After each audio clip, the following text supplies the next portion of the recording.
Hello there, everyone. We're going to be getting started here in just a minute or two. So hang tight while we let people have a chance to log on. If you're already joining us or already on live with us, then go ahead and type it into the chat roll and let us know where you're joining from.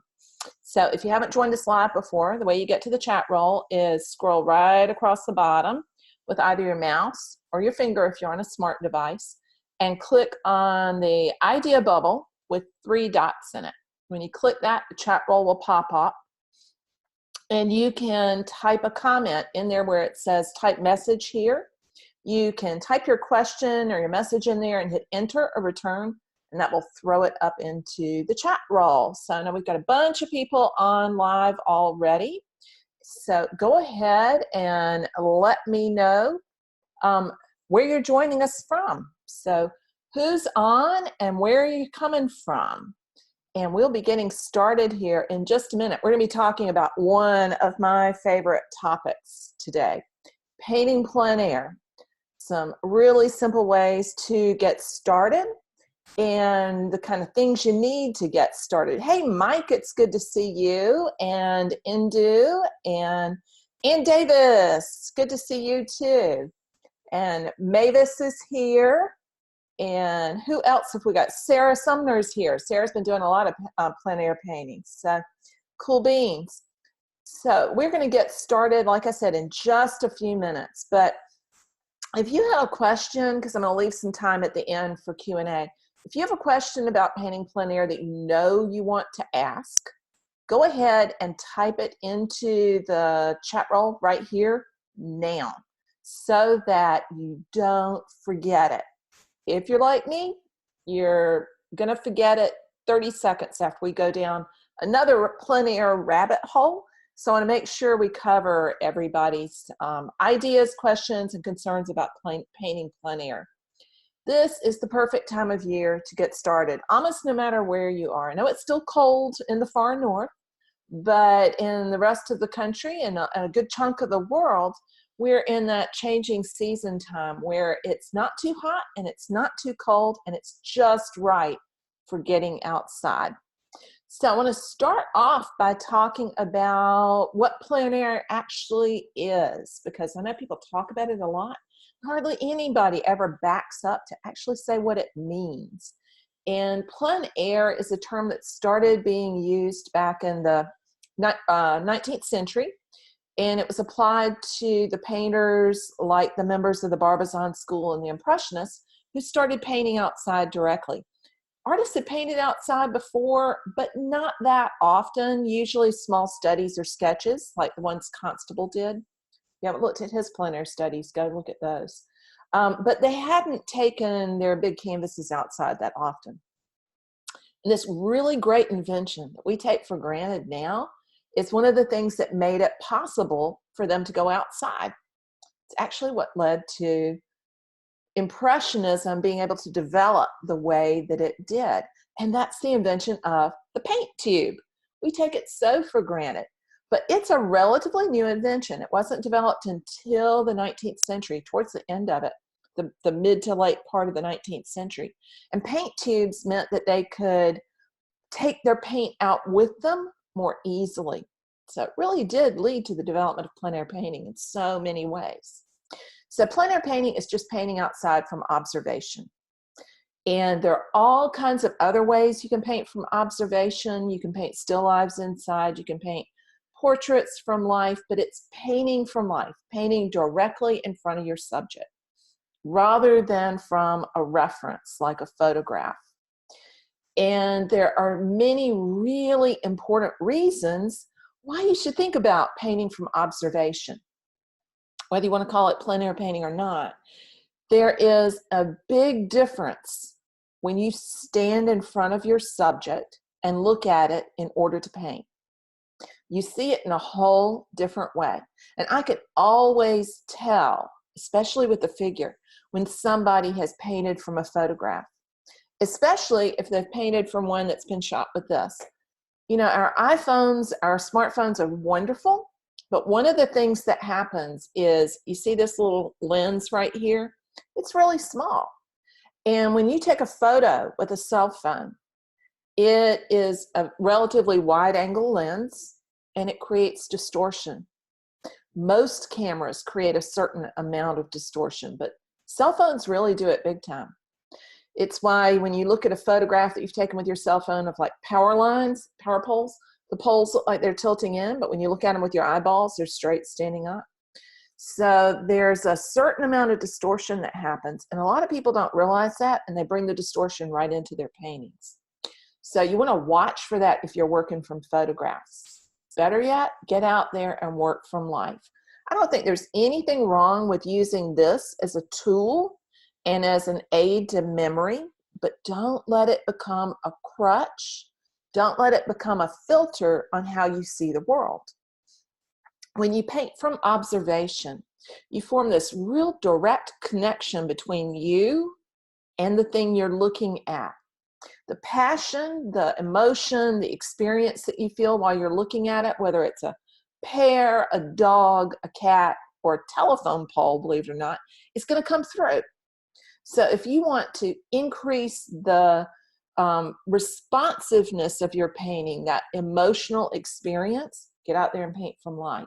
There's nothing like it. One of the challenges of painting from life, especially outside, is the changing light. So there's some things you can do to control that. We're going to talk about that in just a little bit, but that's one of the big things that hangs people up, is that the light changes really fast. And so trying to deal with that means that a lot of people are running around trying to catch the light, to chase it, rather than capture it on their canvas. They're chasing the light rather than catching it. So we want to talk about ways that you can catch the light instead of running after it the whole time. So what it is painting from observation outside. And one of the reasons to do it is that there's nothing quite like working from observation. Another reason to do it is that the more you look, the more you're going to see. And you will truly develop your observational skills beyond what you possibly could dream of if you start doing it more often, more actively, and with more intention. So you want to be an intentional observer. And that means not just glancing at it and looking at what you know is there, but truly learning to see. It's a big difference. When you start looking at the colors outside or the colors in your objects inside, when you start really observing those colors, you're going to notice that over time, you'll see more and more differences in those colors. So working from observation, even if the paintings are not going the way you want, really will improve your ability to see. It will also create that stronger connection between you and the subject. And believe you me, your viewers will be able to tell. It can also actually make you get a stronger connection to a place that you really don't care about that much, because what you put your attention on grows. So it's kind of like when you fall in love for the first time, or anytime you fall in love. When you want to fall in love with a place, get out there and look at it, because we fall in love with our eyeballs, and you build that connection over time through the act of seeing. So if you're in a new place and you really want to become intimate with it, get to know it, and get to love it, get out there and look at it. Look at it a lot more. So next I want to talk a little bit about the equipment, what you actually need to get out there and go paint. Tilt this up just a hair. It's down just a little funky there. So there are a lot of different options out there for plein air equipment. And I've got an article on my blog that I'll share with y'all later that lists just some of the different easels I use personally and recommend. So I'm not going to get in the business of comparing easels and that I don't use to ones that I do use. So I can only talk about ones that I've actually used myself. But you do not have to have enormously expensive, specialized equipment to get out there and paint. The first plein air box that I had, actually it was the second, because I had a French easel first. The French easel is wonderful, but it's a portable easel that's really heavy.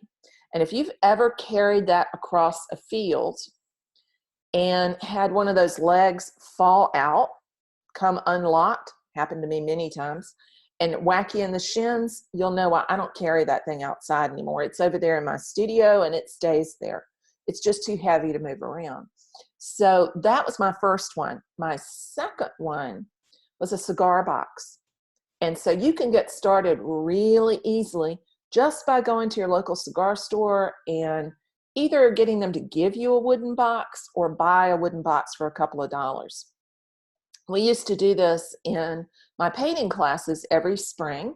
Stephanie and Carson will tell you about that. I would go to the cigar store and collect as many boxes as we needed for the class.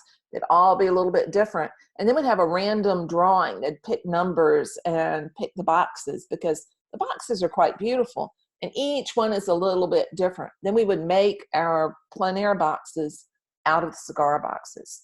One of my all-time favorite boxes is still that first cigar box, paint box that I made. Doesn't have to cost a whole lot. I used the cigar box, some scrap plexiglass, and foam core, and it works like a charm. Cost me $0 because the box was given to me and the scraps were just laying around. So don't feel like you have to go out and spend $300 to $600 on a special easel to get going. You can hold a cigar box on your lap just like Monet did, just like Renoir did a couple of 100 years ago, 150 years ago or so. If you want to get an easel, then I would suggest something like a Coulter box made by Jamie Coulter. It's a little on the heavier side, but it has plenty of mixing room. And it puts the panel holder on the top of the tripod where it's a whole lot more stable. Then the next one I use a lot is my Day Tripper by Joshua Bean. And you're going to see some images of that in just a minute.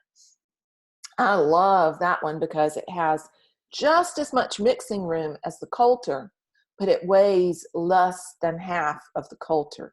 And I'm all about not having to haul a whole ton of weight across the field into the swamp or wherever it is that I'm painting. It needs to be light. So the Day Tripper is one of my favorites to take out there. It, again, like the Coulter, has a mixing box below and a panel holder that attaches, you can't see my arm, attaches up onto the top of the tripod and holds the panel in place. The third one that I use a lot is an Open Box M. And the Open Box M easels are a little different from the other two I've talked about. They are more like the cigar box. They're really a panel palette combination. It looks like a flat box. You open it up and the panel goes in the lid and the bottom of it is the palette box. That's the lightest one of all. And it's the one I take when I travel on an airplane so that I can carry all of my stuff with me and it'll fit in my carry-on. Can't carry paints in a carry-on. Don't try that. That's how you get it confiscated. But the Open Box M is absolutely super lightweight. It weighs just a tiny little bit more than a pound. Can't beat that. So I use both the Coulter, the Day Tripper, and the Open Box M. So I want to show y'all just a second here what I take out, a typical load that I take out with me. So this is my, let me make that a little bigger. There we go. This is my Open Box M, and it's open with a panel in the lid. So down below, you'll see, let me grab my marker here. Down below here is the mixing area. And I mix straight on the wood because I'm all about, like I said, cutting out as much of the weight as possible. Glass weighs a lot. A lot of people put a piece on there. I don't, because it just adds that much extra weight to it. And the surface on the inside becomes as smooth as glass after, you know, a couple of years, not even after a couple of years, after a couple of months of putting paint on it. And you can see that I tend to put paint in the exact same places almost every time. Then up here, you'll see that I have a panel mounted on a piece of foam core. That's my trick for being able to paint all the way to the edge when I'm painting plein air. And I use plain old Scotch tape. That works better than anything else. I create a loop of Scotch tape and I put one in each corner for a small flat panel and a few more if it's a larger panel. But that gives me plenty of space to go right to the edge. And I have never really had that come loose. And I've carried those panels inside my panel box on the airplane and not had them come loose until I pulled them apart when I got home. So using those foam core panels to attach my gesso boards to works super, super well. And you can see that I tend to tone my panels before I go outside so that they are ready to work on. Then here in the next image, let's see if I can get it to switch. There we go. Here you can see some of the other stuff that I take out, mainly the tripod. Now, I don't use that particular tripod anymore because I wore it out. I have another one. It's a Slik, S-L-I-K, that came with my Coulter, and I use that one a good bit now. And I have a backpack, the tripod, and I use cigar boxes to store both my painting knives and my paints. So the one you see right here is one that has a nice sort of velveteen surface to it, which makes it great to store paint knives in there. So it doesn't get they don't get scratched or anything like that.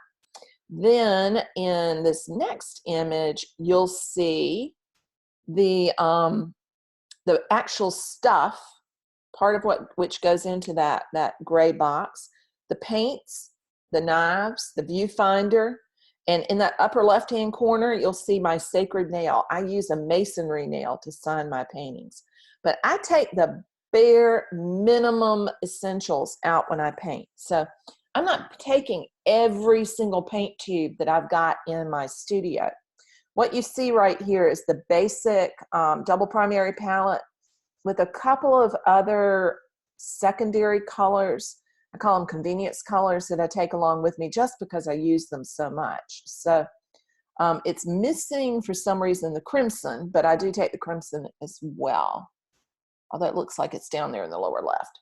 So I take a warm and a cool blue, a warm and a cool red, and a warm and a cool yellow, and white.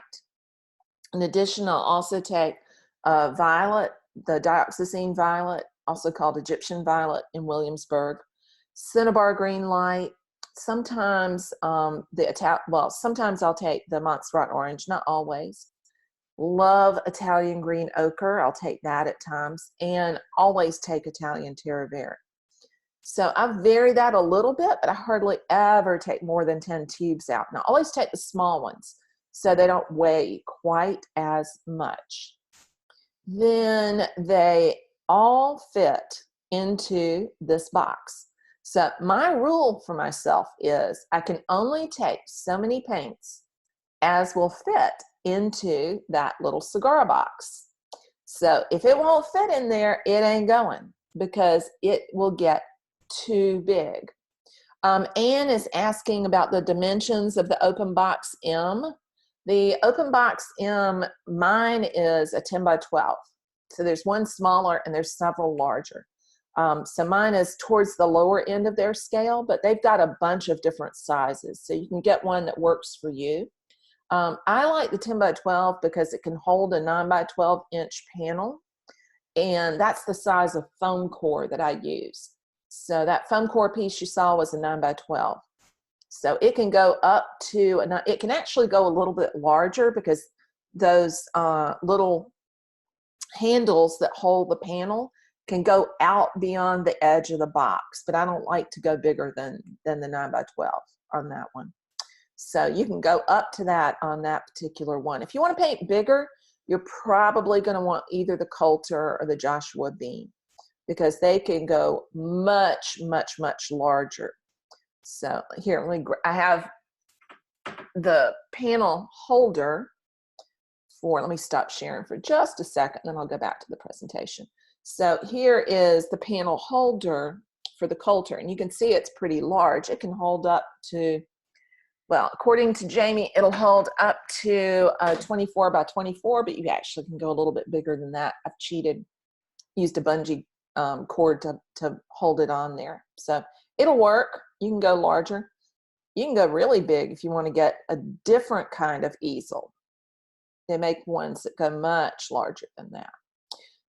So like I said, I use that box as a way to keep myself from taking too much stuff.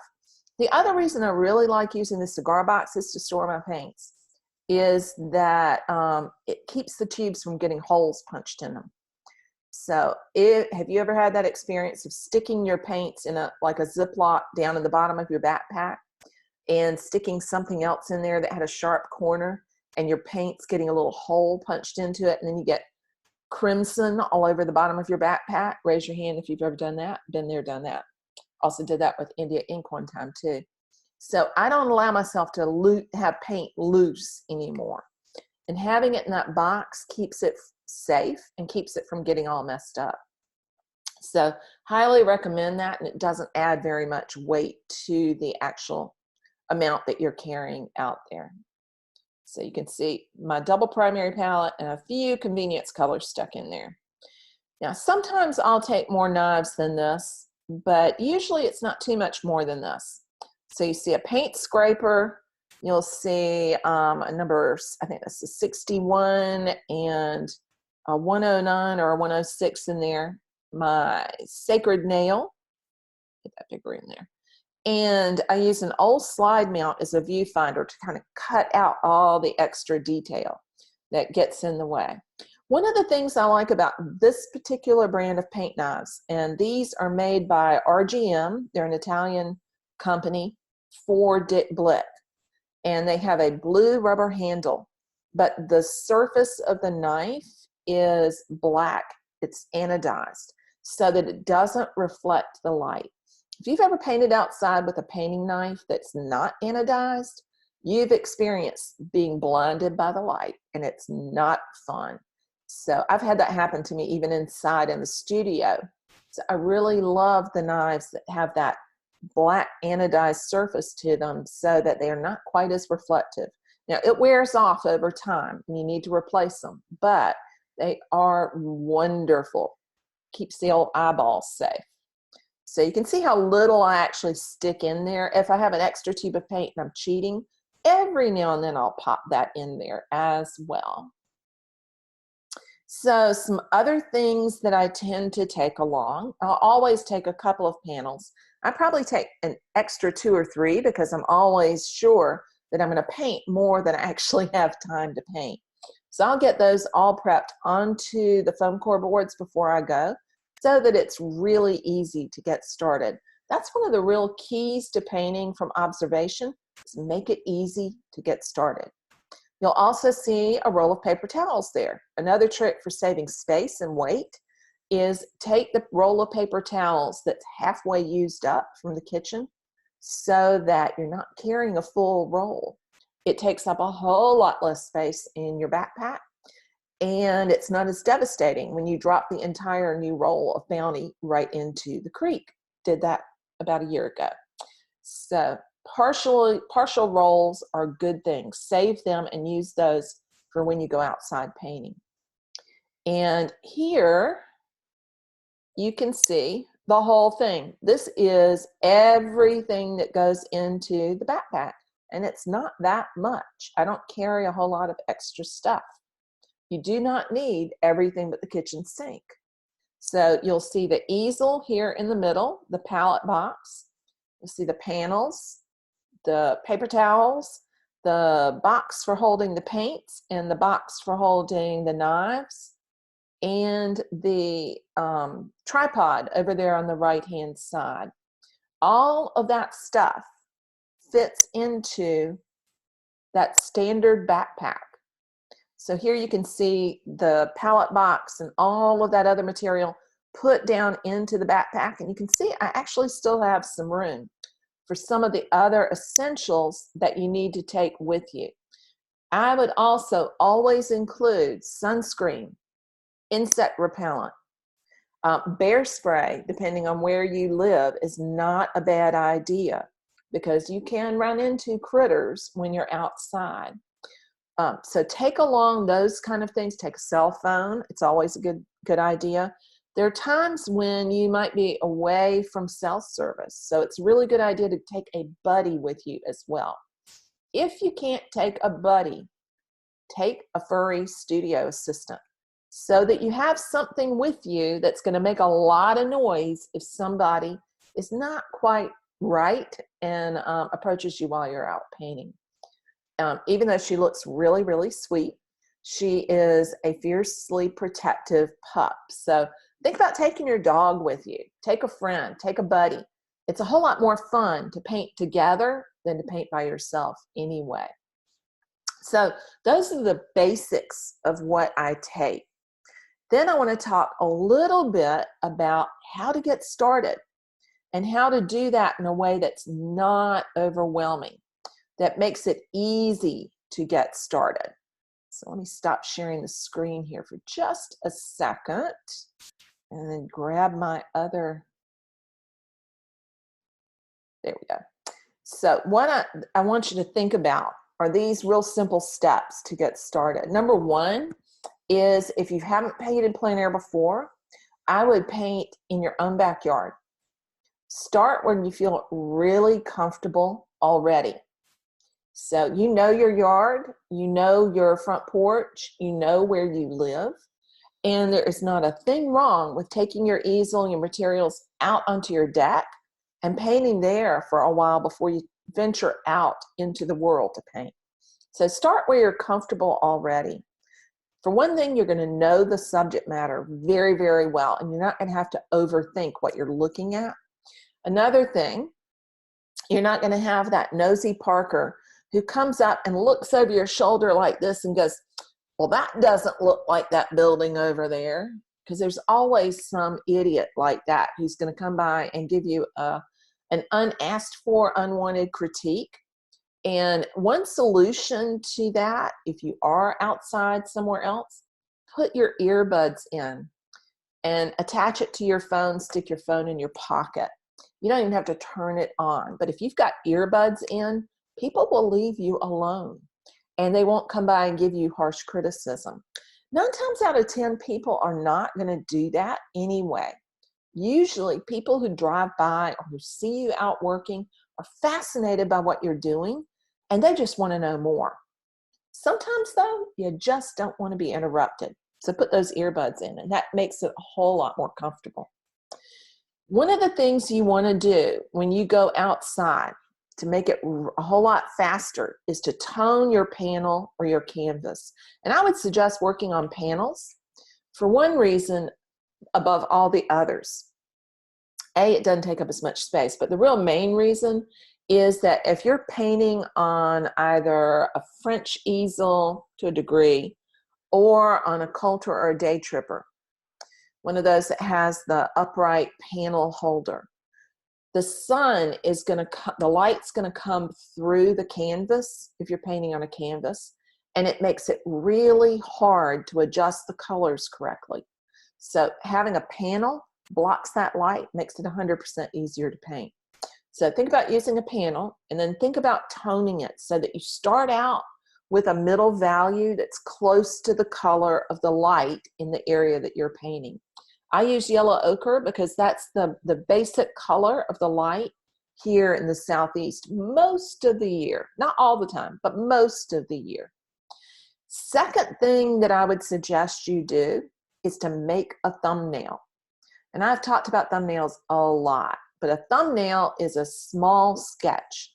And I mean really small, not one of these giant, huge things that's 2 by 3 feet. And it doesn't have every value in the world. A thumbnail comes from Arthur Dow's study of notans and how we can simplify and abstract from what we observe to get down to the basic values and shapes. Thumbnails, and the way that I teach, have 3 to 5 values and 5 to 7 shapes. You're not drawing objects, you're drawing value patterns. So squint your eyes when you're looking at your subject to eliminate all the details and just look for values and the big shapes. Draw those in quickly and give each one a value. When you do a thumbnail, when you're out painting plein air and you get a no-tan from that, you're golden. That's the secret to not chasing perennially after the light. Because once you've done your thumbnail and your no-tan, you've got those basic value relationships worked out. And even if the light changes, you're going to be able to finish off the painting. So secret sauce that I don't share with everybody is do the thumbnail first. I always do a thumbnail. The rare times I don't do it is when my paintings tank. So do your thumbnail. The more you do them, the faster you'll get. So you're not wasting time doing it. But do that thumbnail first, and it makes it so much easier to look for the bold patterns of light and dark. In other words, the no-tan. You want to get that established on your painting first. So let me show you. Go back and share the screen again. Show you a couple. Actually, it's just one. But I want to show you one that I did last spring, I think it was. So this was the scene. It was a drizzly day. It was spring. And we had a light rain the entire time. So we were painting under a shed. I wasn't painting in the rain. But that rain gave this really strong kind of misty, foggy look to the day. And when I got to work, I mixed up my colors first and then started blocking in the no-tan. So let me zoom in on this just a bit. So here you see probably the second stage. I'd started putting in the other colors, but where you see the purple was the underlying no-tan, the basic value pattern. And I laid that in first because it established where the darks were and where those shadow areas are. And here in the Southeast, the underlying shadow color in the spring tends to be a purple. So that's why that no-tan is purple. And then you can see where I'm starting to block in the light greens of the trees and the colors that you see on that path. So that was kind of stage 2 in the painting. Let me go back here for just a second to the paint on the palette. So this is my day tripper, and you can see how big that mixing area is. And the next step, besides thinking about figuring out that thumbnail and that no-tan, looking at those value patterns, is to mix your color ahead of time. Many of y'all have heard me preach that before, and I'm preaching it again. If you mix your color ahead of time, you're going to be able to paint intuitively and in flow. It makes it so much easier to paint more confidently. And when you're outside, having that level of confidence ups your chance of success when you're painting plein air.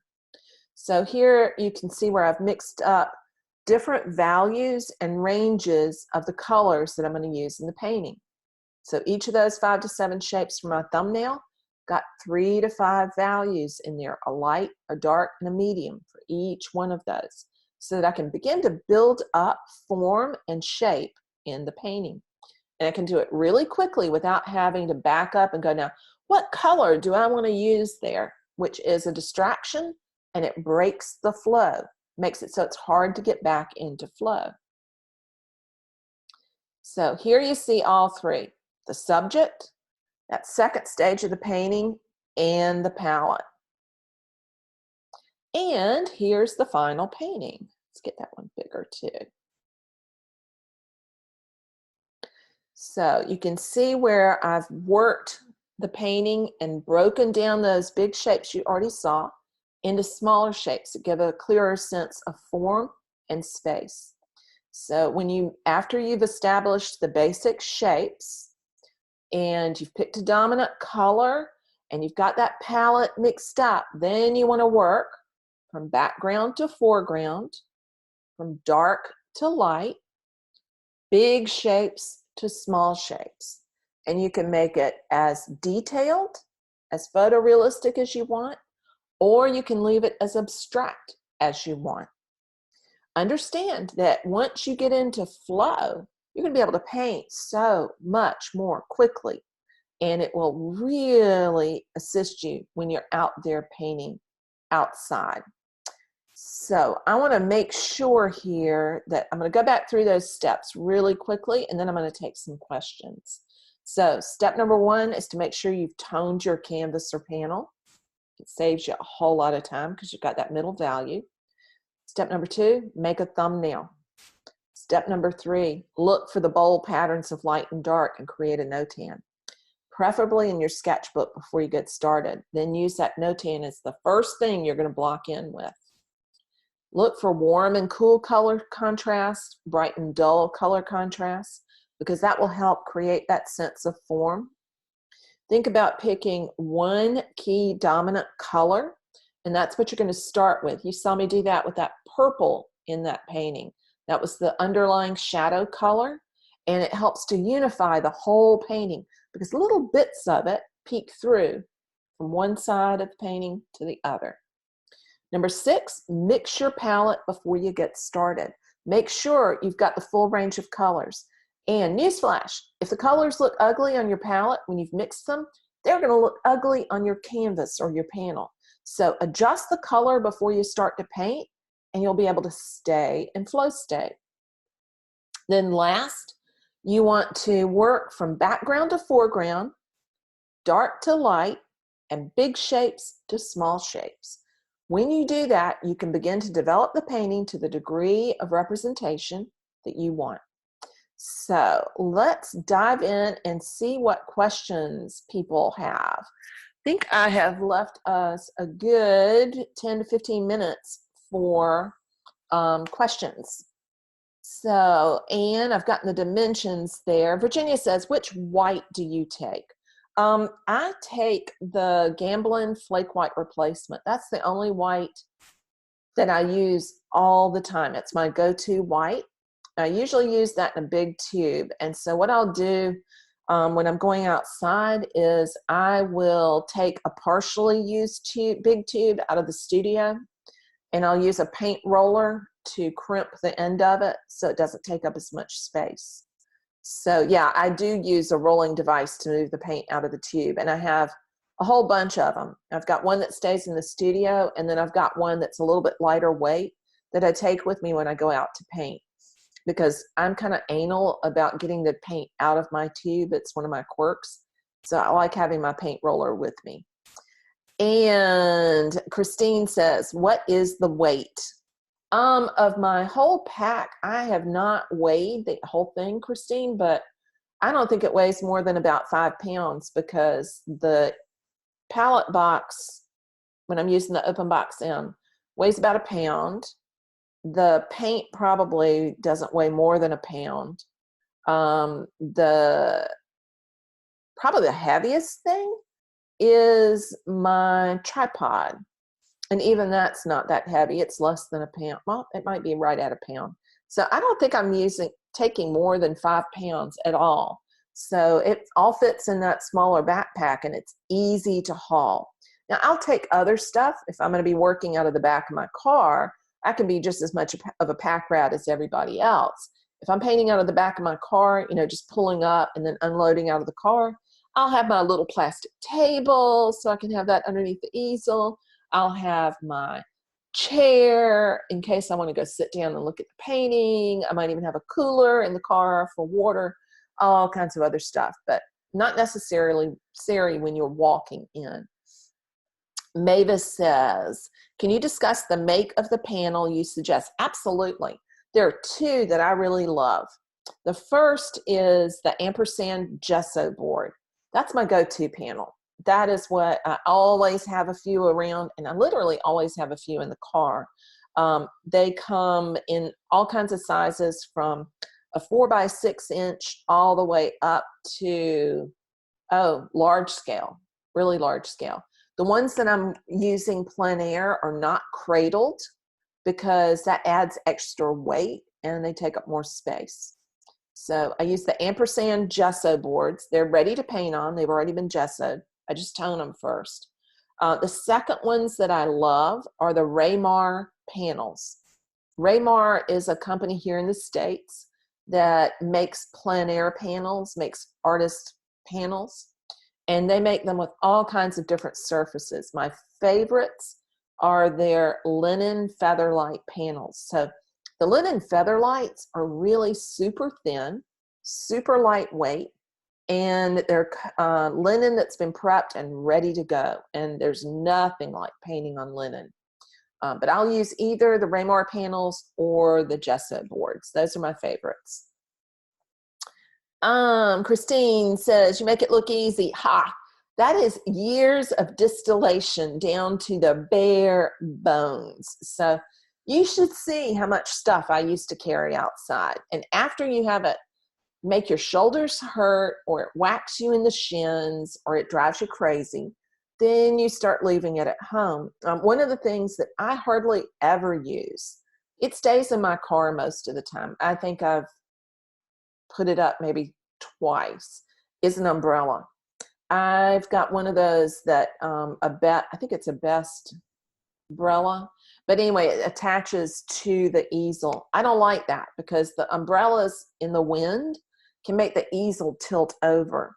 So I've got one that's just a beach umbrella. So if I'm just can't find anywhere to get in the shade to paint, I'll use the beach umbrella because it goes down into the dirt and it's not attached to my tripod. Which is another suggestion I really want to reiterate, is paint in the shade. Don't paint in the broiling sun. The brilliant sun will alter the way you perceive the colors, and when you bring it back inside, it'll look glaringly bright. So you want to make sure that you are painting in the shade, not just to protect yourself from sun, but also so that you can see the colors more easily. So I don't tend to carry the umbrella. I just find a small spot of shade to set up in, and then it makes it a whole lot easier to paint. Anne says, would you consider that to be a 60-40 ratio?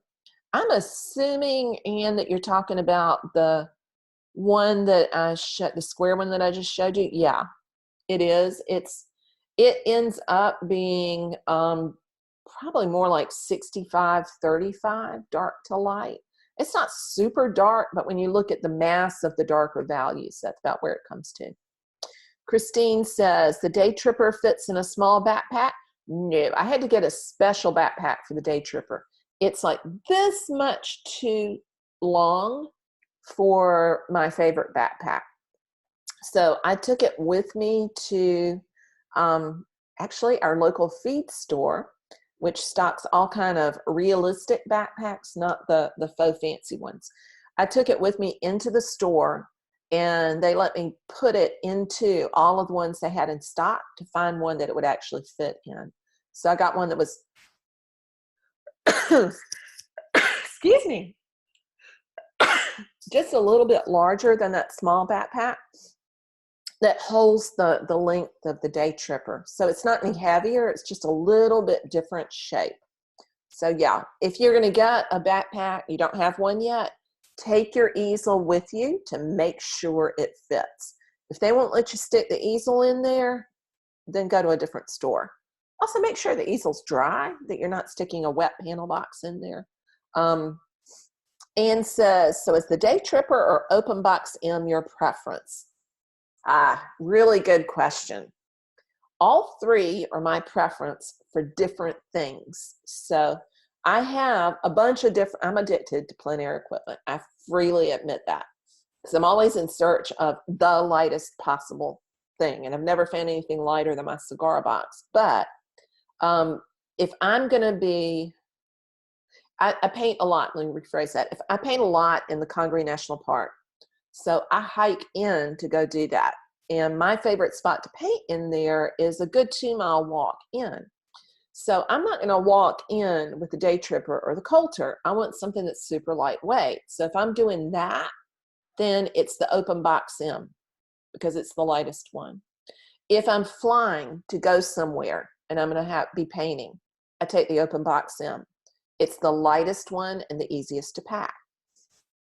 If I am going to be painting out of the back of my car, if I'm just going down the road to the wonderful cemetery to paint, I might take my Coulter. The Coulter I love for that amount of space you have to paint on, but it's heavy in comparison to the open box M or the Day Tripper. So I have the Coulter, the big standard one, and the little mini. And I love the little mini. It fits in my backpack too. It just doesn't have as much mixing space, but I really, really like that one as well. So if I'm going out and I'm not going to be hiking a long distance, it's the Day Tripper or my small Coulter. So different ones for different things. So my justification for buying those is that I use them for different applications. So I had another one in there too that I do not recommend. So the first official plein air box that I bought was a Gorilla box, the 9x12 Gorilla box. It's pretty, but it is heavy as lead. So it is a 9x12 deep box that I think it has to weigh 8 pounds. It's huge, especially when it's fully loaded.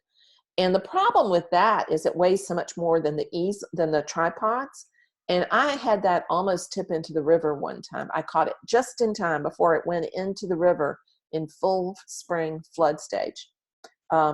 It's also not one that I want to carry any further than from my car to the 20 feet away from the back of the truck. So they're cheaper, but they are heavy and they are not real easy to use. So I would not recommend those less expensive models because what you're getting is something that's a whole lot heavier. Christine said tripod is separate from backpack. No, actually you can stick, with mine, you can stick the tripod down in, but you can also clip it on. I don't have the bag here in the house, but most of those tripods come with a bag that has shoulder straps. So you can either use a carbiner clip to clip it to the backpack or stick it down in. Depends on how much other stuff you're taking. But I like to stick it in if I can. So less stuff swinging around makes it a whole lot easier to walk. So I like to keep it all together and then just stick it all in one container. But if I've got more stuff, I'll leave it in its carrying thing and sling that one over my shoulder as well. So highly recommend the Slick. It's a really great tripod. You can get those on Amazon for about $40. And there are a lot of more expensive tripods out there. You don't need a super expensive one. The nice thing about the Slick is it's super fast to put together. Doesn't take any time to set up. And if you have to replace it eventually, which you will after you use it a good while, and they get abused a bit, it's not going to break the bank to replace it. So you want to make sure that you're not overspending on equipment.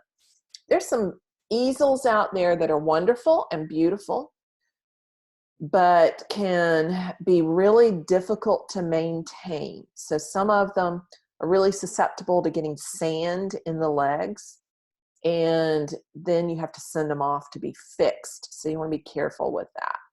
So super expensive tripods can have the same issue with sand getting into the legs. So I don't like to spend a whole lot of money on tripods for painting plein air. So hope that answers your question. Anything else? I think we've got time for 1 or 2 more questions at the max.